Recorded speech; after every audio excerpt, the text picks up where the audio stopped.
Everybody loves a good love story. Now throw in a couple of vampires and you've got box office gold. Well, at least that's what this cast is hoping for with their new movie, Twilight. What's up, MTV Canada? I'm Rochelle Lefebvre, and you're on set exclusively with Twilight. We're rolling. Quiet all around, please. Twilight is based on a young adult novel.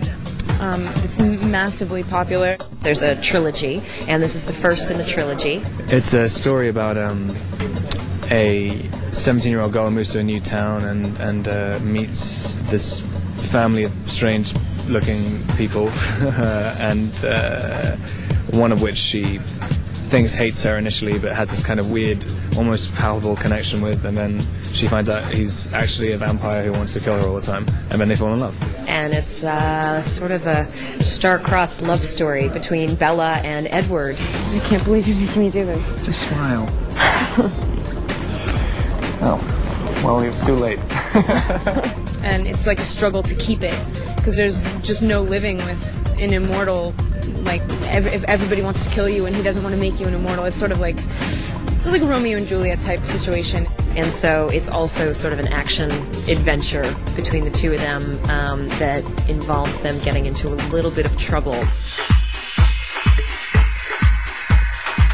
The role I play is Victoria, and I play a nomadic vampire. In Stephanie's world, there are more peaceful vampires, and then there are the vampires you don't want to meet in the street. My character is one of those vampires you don't want to meet in the street. I am the female badass. There is very much a male badass. Cam Gigande plays James, and he's phenomenal. And I play his mate and partner in crime, if you'll forgive the cliched expression. The adaptation really shocked. I mean, it was really shocking when I first read the script, because I mean, it was so much faster paced. It like reads kind of like an action script. So I mean, that really shocked me. We haven't strayed from the story. I mean, it's like we had to consolidate an entire novel. So there were things that we couldn't do every single scene, situation in the book. Trilogy and stuff. I mean, I hope I've just kind of put enough into the performance to make it interesting enough to, you know, just to play, I guess, for another two movies. I mean, there's a lot of material there, and there's a lot of, you know, interesting ways to go with it. I mean, the books definitely work. I mean, I wanted to read the second two after reading the first one.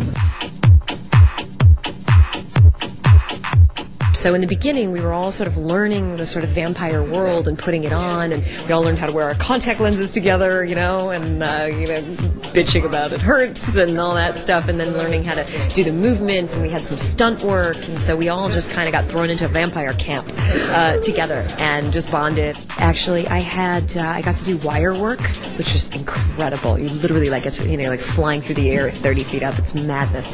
And we had to do this thing called the magic carpet, which is really hard to explain, except try and imagine yourself walking on a platform that's being pulled along the ground at 30 miles an hour.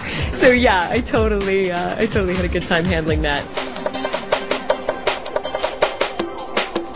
The actual sexuality in it is you know, it's kind of harder to understand. 'Cause, I mean, it's like, it's not just, they're just innocent. It doesn't even cross their minds. I mean, the entire time it's like desperately wanting to, but I mean, it's impossible. I mean, it's not like they're really young kids. It's like they're like 18, and so it's sort of, yeah, well, what are you doing?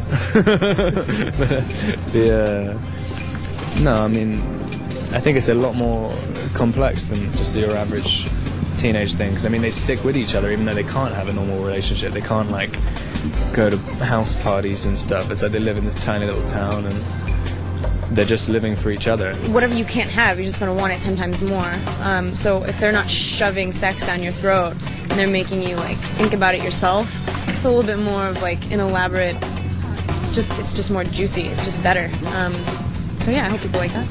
I actually think that younger audiences are going to love it. I mean, if you think about what Baz Luhrmann did with Romeo and Juliet, I mean, they had a single love scene basically in that, and all you really see them do is kiss. And when I saw that, you know, movie, and people who were even younger than me were responding to that with this like incredible, like, oh my god, and they were swooning in their seats.